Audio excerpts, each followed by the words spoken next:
Bonjour à toutes et à tous et bienvenue dans votre entretien de la matinale. Il y a quelques jours, une opération de sensibilisation pour le don du sang a été lancée. En effet, malgré les progrès du Maroc ces dernières années sur ce sujet, les chiffres restent très bas puisqu'on dénombrait l'année dernière un peu moins de 300 000 dons de sang. Alors, comment sensibiliser davantage à cette cause? Quels sont les dispositifs à mettre en place à moyen et long terme pour fidéliser et encourager les donneurs du sang? Pour répondre à ces questions avec nous ce matin, nous recevons sur notre plateau Madame Najia El Hamraoui. Merci beaucoup d'être avec nous. Merci à vous. Vous êtes responsable communication et promotion du don du sang au Centre national de transfusion sanguine et d'hématologie, le CNTS. Oui, exact. Alors, avant de parler de cette campagne, de ses objectifs, est-ce qu'on pourrait avoir une idée des chiffres concernant le don du sang au Maroc, à la fois en termes de besoins et puis surtout en termes de dons aujourd'hui? Bon, pour le don de sang du Maroc, en général, le don de sang, on a augmenté de plus de 92 000 dons entre 2000 et 2010 à plus de 111 000 dons entre 2010 et 2014. Donc ça a été une accélération très rapide. Très rapide. C'est un chiffre qui est très significatif. Et vous voyez qu'on a passé, ce qu'on a fait en 10 ans, on a pu le réaliser en moins de 4 ans. Et tout ça, c'est grâce aux efforts colossaux du personnel de centre de transfusion. Ça, d'une part. Pour le pourcentage de dons par rapport à la population, on est à 0,88%. Il est en deçà du chiffre minimum recommandé par l'OMS qui est 1% pour les pays en voie de développement. Donc l'Organisation mondiale de la santé préconise que pour des pays similaires au Maroc, il faut 1% de la population. 1% de la population. Et nous, on est à 0,8. 0,8. Qu'est-ce qui explique ces chiffres? Alors vous avez dit il y a une augmentation significative en l'espace de 4 ans, mais pourquoi est-ce qu'on est à 0,8%? En fait, il y a une grande sensibilisation ces dernières années, mais on voit qu'il reste toujours beaucoup de choses à faire. Par exemple, il reste à aller vers le donneur au lieu d'inviter le donneur à venir chez nous. Donc, c'est des projets, c'est des stratégies sur lesquelles on travaille pour les années à venir. Alors justement, en termes de stratégie, cette campagne de sensibilisation, elle consiste en quoi? Est-ce que c'est ponctuel? Est-ce que c'est des stratégies sur du long terme? En fait, c'est pas une campagne de sensibilisation, c'est la célébration de la journée nationale du donneur de sang. C'était le 5 décembre. C'est pour mettre à l'honneur les donneurs de sang du Maroc et aussi pour recruter de nouveaux donneurs. Bon, le centre de transfusion souhaite que le don de sang devienne une habitude et solidarité commune dans l'esprit des Marocains. Et ceci, c'est pour assurer tous les besoins dans l'avenir, tous les besoins des malades pour la transfusion sanguine. Alors comment on fait pour encourager les gens à donner leur sang? C'est de ça quand je vous demande, est-ce qu'il y a une stratégie? Bien sûr, il y a des choses qui sont mises en place pour informer les gens, leur expliquer la démarche à suivre, etc.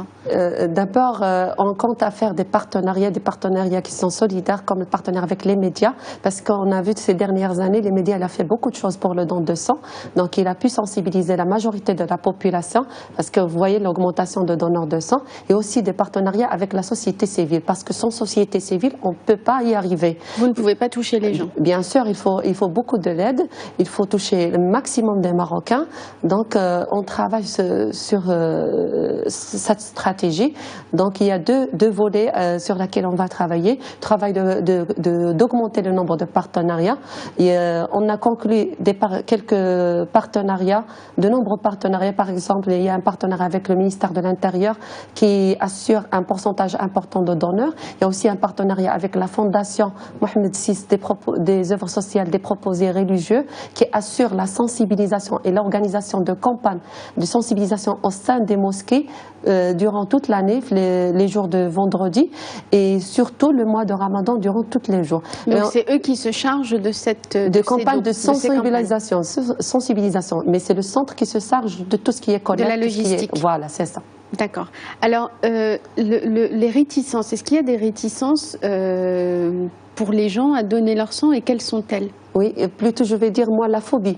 Il y a la phobie de la piqûre, il y a la phobie de tout ce qui est matériel utilisé. La phobie de la piqûre, moi je rassure les gens parce qu'il y a des médecins, des infirmiers, des infirmières qui sont très compétents dans le domaine, donc on n'a pas de problème. Alhamdoulilah, ils travaillent des années, il n'y a pas de problème. Et pour la phobie des matériels, le matériel utilisé pour le don de sang, c'est un matériel qui est stérile et à usage unique. Les poches, ils sont stériles, ils sont recommandés par le comité européen. Ce qu'on utilise comme poche, il est utilisé à l'Europe, et j'invite tous les citoyens à aller vers les centres de transfusion pour voir et pour s'assurer du matériel utilisé. Donc la sécurité sanitaire est absolument assurée. Le risque est les zéro de contracter des maladies à travers le matériel utilisé. Donc ça c'est...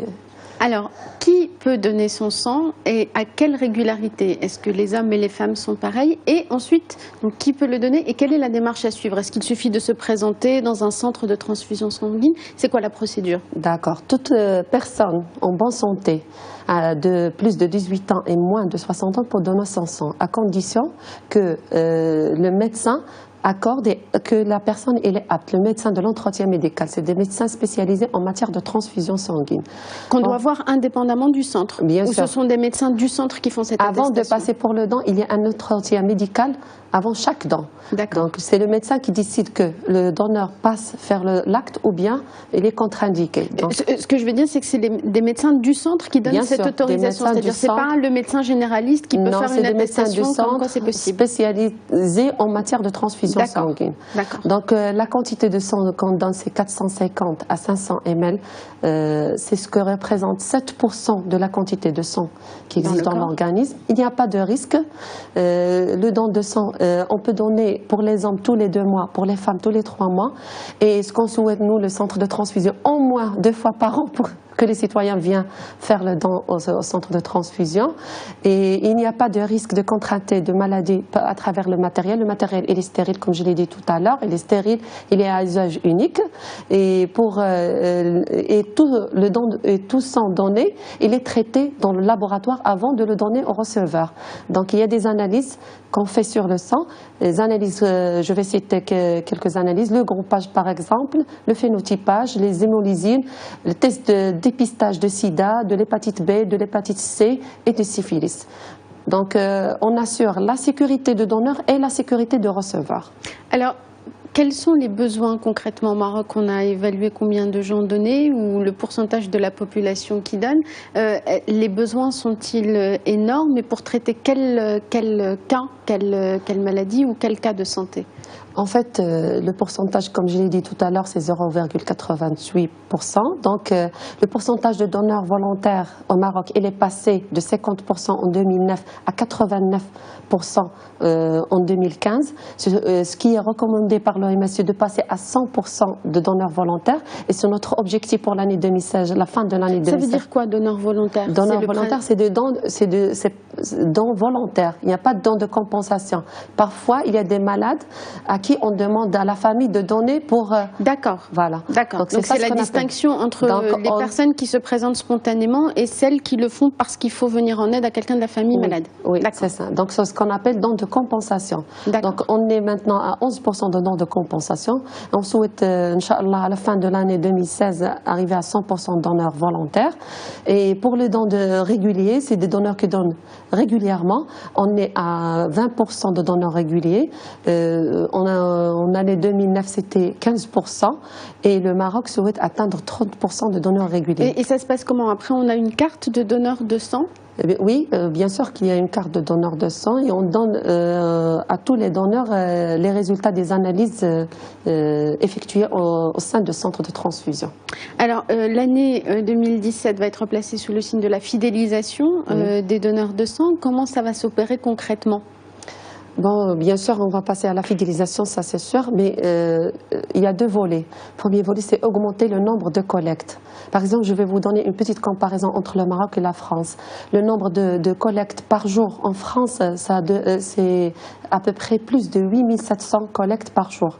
Par contre, au Maroc, on n'atteint même pas 40 à 50 collectes par jour, donc ce qui est peu. Donc on a tendance à augmenter le nombre de collectes à l'extérieur du centre, aller vers le donneur. Avant que vous nous parliez du deuxième volet, pourquoi est-ce que c'est faible? On n'a pas, par exemple, des infrastructures mobiles pour multiplier les opérations de collecte? On a des infrastructures mobiles, mais ils sont insuffisants. Il faut augmenter le nombre d'infrastructures et même avoir beaucoup de ressources humaines pour aller vers les donneurs. Et est-ce qu'il y a aussi des centres de transfusion qui couvrent suffisamment l'ensemble du territoire marocain? Bien sûr, il y a beaucoup de centres.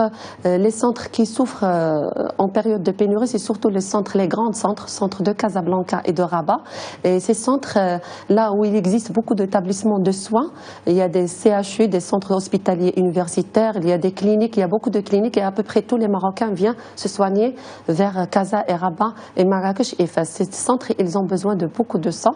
C'est pour ça que vous voyez toujours à la télé, en période de pénurie, on fait des demandes, on fait des appels et des sensibilisations, c'est pour augmenter le nombre de donneurs la période de pénurie. Et sans oublier de parler de période de pénurie, parce qu'au cours de l'année, on connaît des périodes de pénurie, ce sont des périodes qui sont nationales et internationales. C'est lesquelles, par exemple? C'est la période estivale, la période de l'été, les vacances, les gens ils ne pensent pas à donner leur sang, et aussi les périodes des vacances scolaires au cours de l'année, et les périodes de l'Eid, l'Eid Kbir, l'Eid Saghir et l'Eid, par exemple, Moulid de 4 jours. Donc, les donneurs, ils sont peu ces périodes là, donc je fais un appel maintenant à tous les Marocains de donner massivement et régulièrement parce qu'il y a toujours des malades. Il y a chaque jour un malade dans l'hôpital qui a besoin de sang.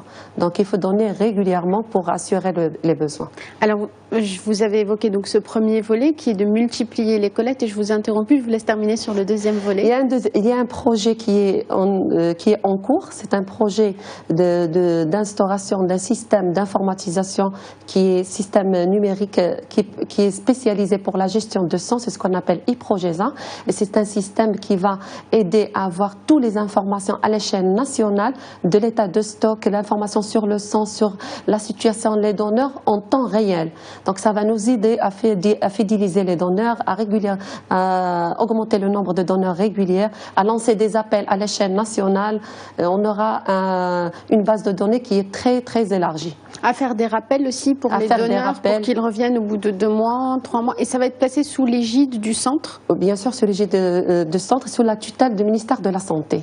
Sous tutelle du ministère de la Santé. Merci beaucoup, Madame Al-Hamraoui, d'avoir été avec nous et de nous avoir éclairé donc sur ce sujet du don du sang pour renforcer les capacités et les stocks. Merci infiniment d'avoir été avec nous. Merci à vous tous et à vous toutes de nous avoir suivis. Restez sur Média dans un instant. La suite des programmes. Je vous souhaite une très bonne journée à tous et à toutes.